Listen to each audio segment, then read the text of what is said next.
안녕하세요. 세상 모든 사연들을 들려주는 인생극 장사연 모음집 TV입니다. 세상에 이렇게 기가 막힌 일들이 많습니다. 여러분 기가 막힌 사연들을 들어보시겠어요? 안녕하세요, 여러분. 저는 올해로 66살이 된 이말순입니다. 평생을 남들 사는 대로 물 흐르듯 평범하게 살아왔다고 생각했어요. 새벽 일찍 일어나 논밭을 일구고 자식들 뒷바라지에 정신없는 하루를 보내며 그렇게 살아온 세월이 저의 삶의 전부였죠. 그런데 작년, 그러니까 엊그제 같은 지난 12월의 연말이었네요.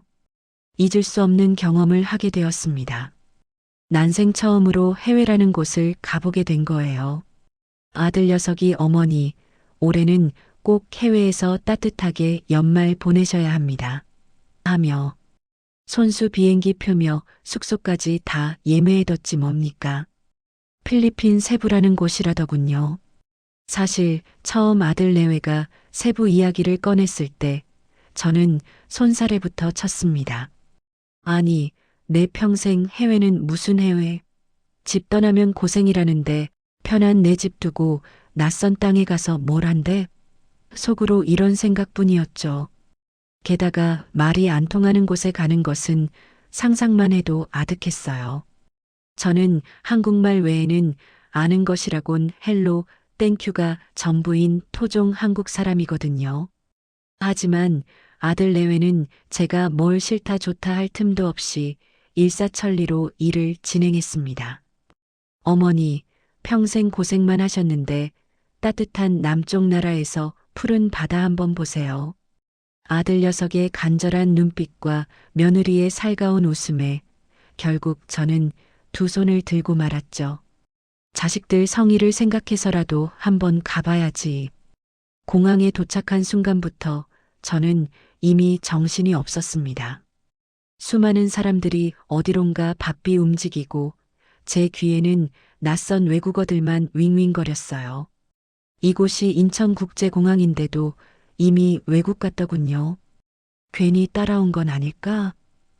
이런 생각이 제 머릿속을 떠나지 않았습니다. 설렘보다는 두려움이, 기대보다는 걱정이 앞섰어요. 아들 손을 꼭 붙잡고 겨우 비행기에 올랐습니다.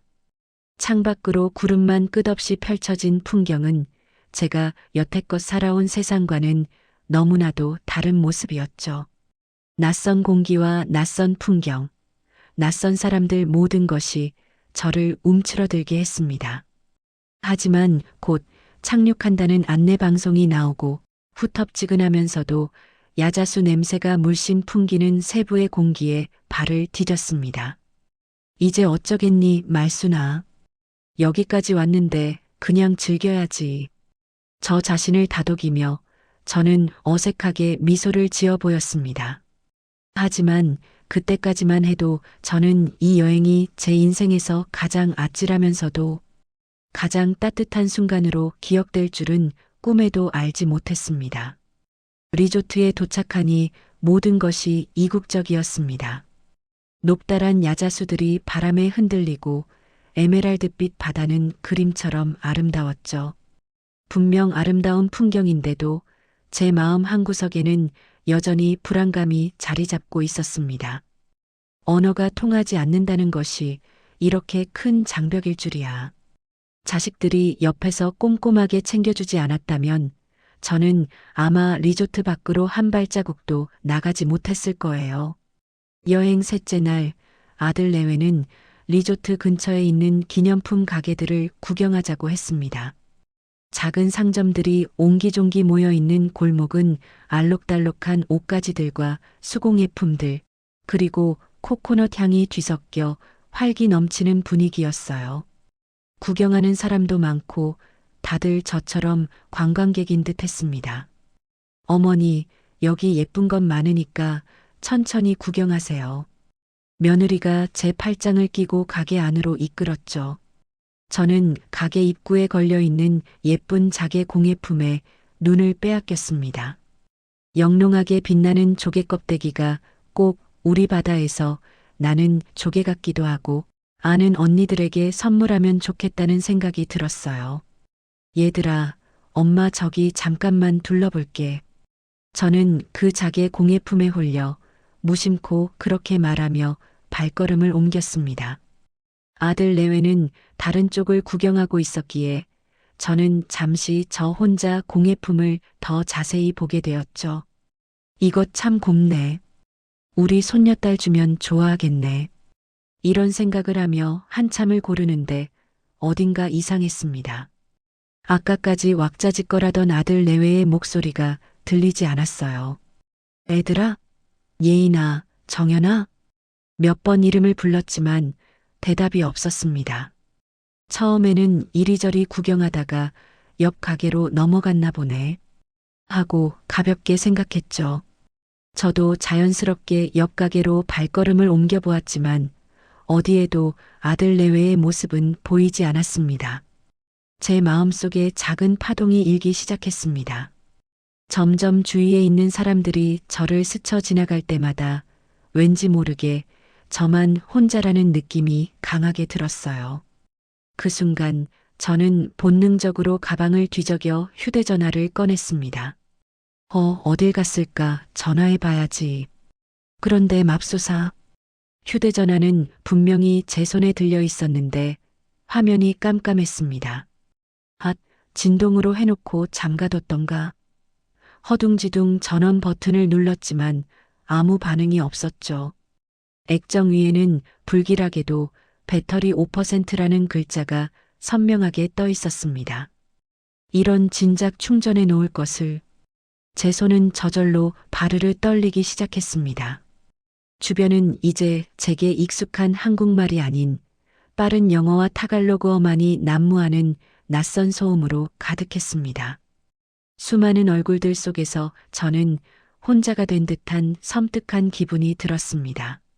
마치 투명 인간이 된 것처럼 그 누구도 저를 신경 쓰지 않는 것 같았죠.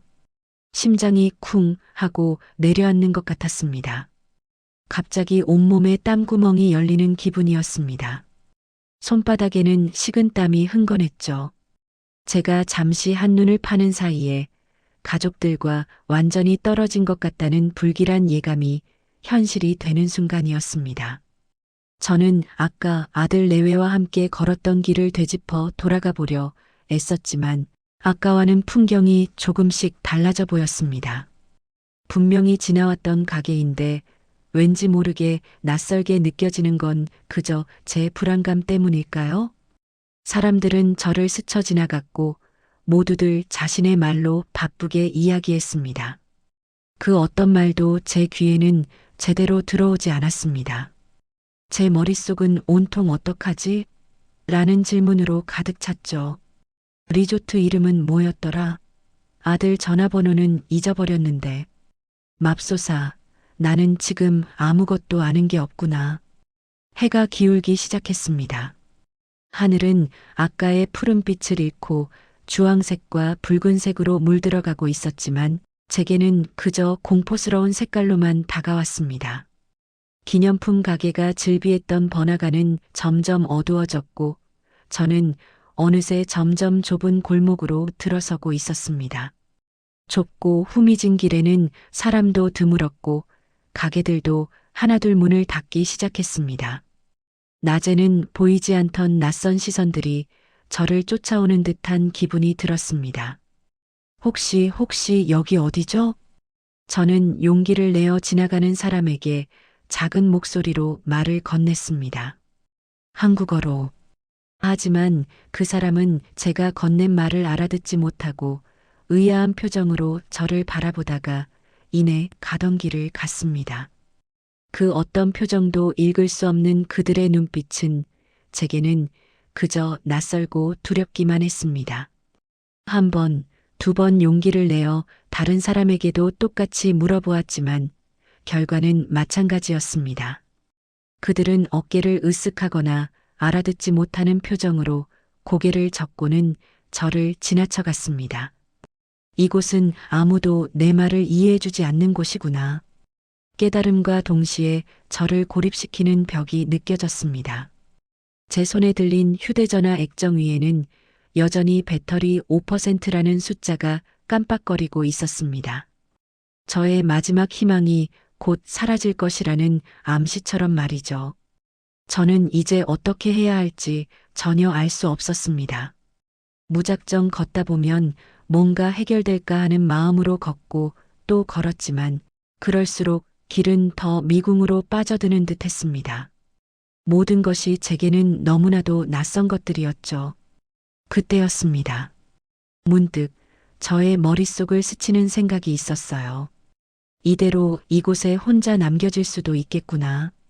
난생 처음으로 저는 그런 무시무시한 상상을 했습니다. 해외 여행지에서 길을 잃고 아무도 없는 곳에 홀로 남겨진 채 가족들을 영영 만나지 못할 수도 있다는 생각. 그 순간 제 심장이 미친 듯이 요동치기 시작했습니다. 쿵쾅, 쿵쾅. 제 심장 소리가 제 귓속을 가득 메웠습니다. 다리는 말을 듣지 않았어요. 분명히 걷고 있는데 마치 제 다리가 아닌 것처럼 힘없이 휘청거렸습니다. 평생을 살면서 이렇게 큰 공포와 마주했던 적이 있었나 싶었어요. 가족들이 보고 싶고 집이 그리웠습니다. 그저 익숙한 나의 세상으로 돌아가고 싶다는 생각뿐이었습니다. 눈앞이 흐릿해지고 몸에서는 땀이 비 오듯 흘러내렸습니다. 숨을 쉬는 것조차 버거웠죠. 주저앉고 싶은 충동을 겨우 억누르며 저는 한 발 한 발 힘겹게 내디뎠습니다. 제가 길가에 놓인 나무 의자에 겨우 앉아 숨을 고르고 있을 때였습니다. 저 멀리서 한 남자가 제 쪽으로 걸어오는 것이 보였습니다. 어두운 그림자가 길게 드리워진 채 뚜벅뚜벅. 마치 영화의 한 장면처럼 말이죠. 제 심장은 다시 한번 덜컥 내려앉았습니다. 누구지? 나한테 무슨 말을 하려는 걸까? 아니면 위험한 사람일까? 저는 온몸의 신경이 곤두서는 것을 느꼈습니다. 그는 현지인 같았습니다. 피부는 구릿빛이었고 저보다 한참은 젊어 보이는 건장한 남자였죠. 제 눈은 그의 움직임 하나하나를 놓치지 않으려 애썼습니다. 그는 망설임 없이 정확히 제 앞에 섰습니다. 그리고는 천천히 저를 향해 무언가를 하려고 했습니다. 제가 몸을 움츠리며 잔뜩 경계하는 순간이었죠. 제 머릿속은 수만 가지 생각으로 뒤엉켜 터질 것 같았습니다. 그가 과연 나에게 해를 끼칠까? 아니면 제가 잔뜩 얼어붙어 그를 경계하고 있을 때 그 남자는 말없이 천천히 손을 내밀었습니다. 그리고는 제 눈을 물끄러미 바라보았죠. 그의 눈빛에는 제가 예상했던 어떤 악이나 위협도 담겨 있지 않았습니다. 오히려 아주 깊은 곳에서 우러나오는 듯한 걱정과 염려가 서려 있었습니다. 말은 하지 않았지만 그 눈빛은 마치 괜찮아요? 무슨 일 있으세요? 라고 묻는 듯 했습니다. 제 몸을 휘감았던 극도의 긴장감이 서서히 풀리기 시작했습니다. 살면서 수많은 사람의 눈빛을 보아왔지만 이렇게 아무 말 없이 따뜻한 위로를 건네는 눈빛은 오랜만이었습니다. 제 불안했던 마음이 그의 눈빛 속에서 작은 안식처를 찾은 듯 했습니다. 마치 저의 속마음을 꿰뚫어 보고 있는 것만 같은 따뜻하고 잔잔한 눈빛이었죠. 저는 잠시 멍하니 그를 바라보았습니다. 그의 손은 제 어머니의 손처럼 조금은 투박했지만 왠지 모르게 포근하게 느껴졌습니다. 낯선 곳에서 만난 낯선 사람의 행동이었지만 그 속에는 따뜻한 배려와 진심이 담겨 있었어요. 언어는 통하지 않았지만 마음이 통한다는 것이 이런 걸까요? 괜찮으세요? 그는 서툰 한국말도 아닌 그저 눈빛과 손짓만으로 저에게 괜찮으냐고 묻고 있었습니다. 이 사람이라면 믿어도 될까? 제 마음속에서 아주 조심스러운 질문이 고개를 들었습니다. 공포에 휩싸여 잔뜩 움츠러들었던 저의 마음이 조금씩 부드러워지는 것을 느꼈습니다. 그의 따뜻한 눈빛은 차갑게 얼어붙었던 저의 마음에 작은 온기를 불어넣어 주었습니다. 저는 망설였습니다. 그 순간 제 머릿속에는 뉴스에서 보았던 해외여행지에서의 끔찍한 사고들이 스쳐 지나갔습니다. 낯선 사람을 조심하라. 수도 없이 들었던 경고의 목소리들이 귓가에 울리는 듯 했습니다. 낯선 사람, 낯선 나라, 그리고 저의 연약한 상황. 모든 것이 저를 불안하게 만들었죠. 이 손을 잡으면 안 되는 건 아닐까? 동시에 제 마음속에서는 또 다른 목소리가 들렸습니다. 평생 사람을 믿고 살아온 저의 삶이었습니다. 비록 낯선 얼굴이지만 저렇게 선한 눈빛으로 걱정을 표현하는 사람을 외면하는 것이 옳은 일일까? 만약 저 사람이 정말로 나를 돕고 싶은 순수한 마음이라면 가족들의 얼굴이 아른거렸습니다. 아들의 걱정스러운 표정, 며느리의 해맑은 웃음, 제가 만약 위험에 처한다면 그들은 얼마나 슬퍼할까요? 저는 한참 동안 그를 바라보았습니다. 그의 손은 여전히 저를 향해 있었고 그의 눈빛은 변함없이 따뜻했습니다.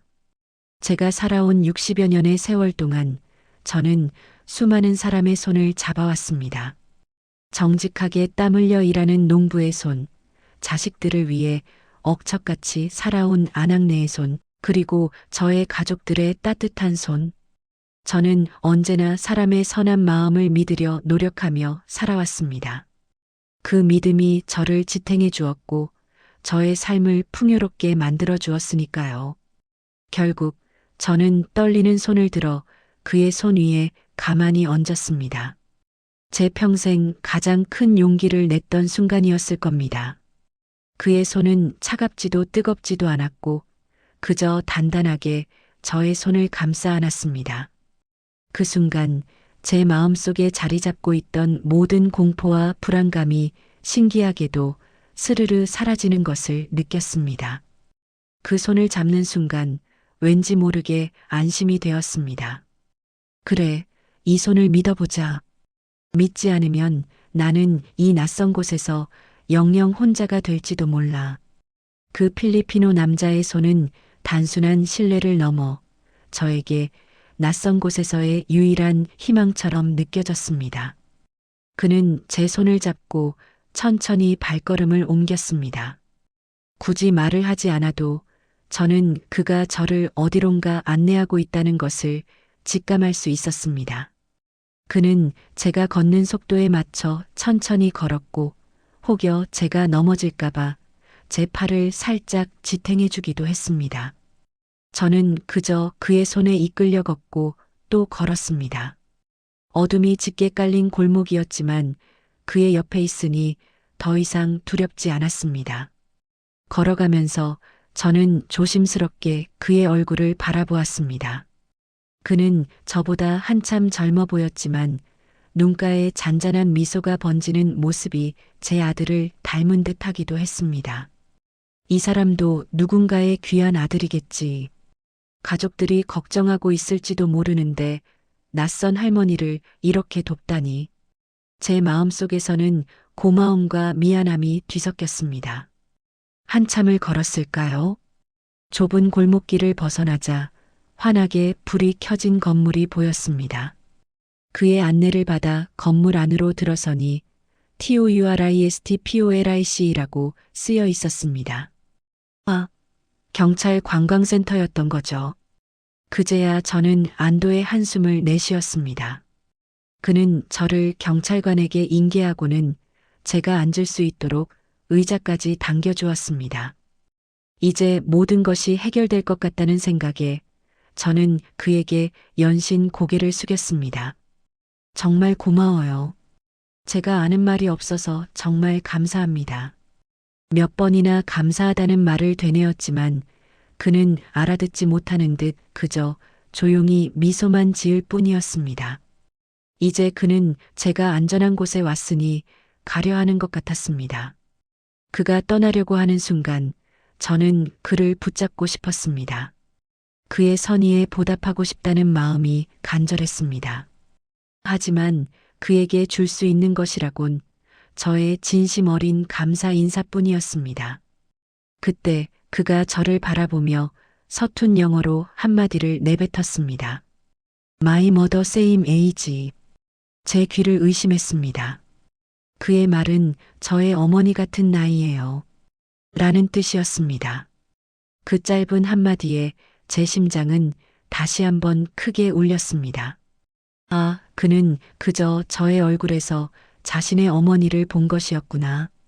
낯선 여행지에서 홀로 길을 잃은 나이든 동양 여인에게서 그는 자신의 어머니의 모습을 보았고, 그래서 그 어떤 대가도 바라지 않고 저에게 손을 내밀었던 것이었습니다. 그의 말 한마디에 저는 저도 모르게 눈물이 왈칵 쏟아졌습니다. 길을 잃었던 공포와 가족을 잃었던 두려움, 그리고 이제는 안도와 깊은 감동이 한꺼번에 밀려들었습니다. 제 손을 잡아준 것은 단순한 필리핀의 한 청년이 아니었습니다. 그는 세상의 모든 어머니를 향한 존경과 사랑을 가진 따뜻한 마음의 아들이었던 것입니다. 언어와 국경을 넘어선 인류애를 저는 그날 밤 필리핀 세부의 낯선 골목에서 체험했습니다. 저의 어머니를 떠올리게 한 그의 따뜻한 마음은 제 평생 잊지 못할 가장 값진 선물이었습니다. 경찰관의 도움으로 저는 곧 가족들과 재회할 수 있었습니다. 아들과 며느리는 제가 무사한 것을 보고는 저를 부둥켜 안고 한참을 울었습니다.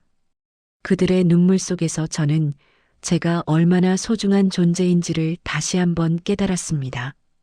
리조트로 돌아오는 차 안에서 저는 그 필리피노 청년의 이야기를 아들 내외에게 해주었습니다. 그들도 눈시울을 붉히며 고마워했죠. 그날 밤 저는 쉽게 잠들 수 없었습니다. 낯선 나라에서 겪었던 공포스러운 순간들, 그리고 그 모든 것을 잊게 해준 한 청년의 따뜻한 손길이 계속해서 제 머릿속을 맴돌았습니다. 저는 눈을 감고 그 필리피노 청년의 따뜻한 눈빛과 그가 내뱉었던 서툰 영어를 계속해서 되새겼습니다. My mother same age. 그래요. 세상은 아직 생각보다 훨씬 따뜻하구나. 제가 평생 살아오면서 쌓았던 믿음이 낯선 땅에서도 여전히 유효하다는 것을 확인시켜준 밤이었습니다. 인간의 순수한 선의와 따뜻한 마음은 언어나 문화의 장벽을 넘어선다는 것을 저는 그날 분명하게 배웠습니다. 그 필리피노 청년의 이름은 알지 못합니다. 다시 만날 수도 없을 겁니다. 하지만 저는 영원히 그를 기억할 것입니다. 그리고 그가 전해준 따뜻한 마음을 저 또한 다른 누군가에게 전해주며 살아가려 합니다. 낯선 곳에서 길을 잃었던 제가 오히려 삶의 중요한 길을 찾게 된 소중한 경험이었습니다. 어쩌면 우리는 살면서 수많은 길을 잃고 헤매는지도 모릅니다. 하지만 그럴 때마다 세상 어딘가에는 언제나 우리에게 따뜻한 손길을 내밀어줄 누군가가 있다는 것을 기억해야 합니다. 그 손을 잡을 용기만 있다면 우리는 어떤 길에서도 다시 희망을 찾을 수 있을 겁니다. 여러분, 저의 이야기가 여러분의 마음에 작은 울림이 되었기를 바랍니다. 감사합니다.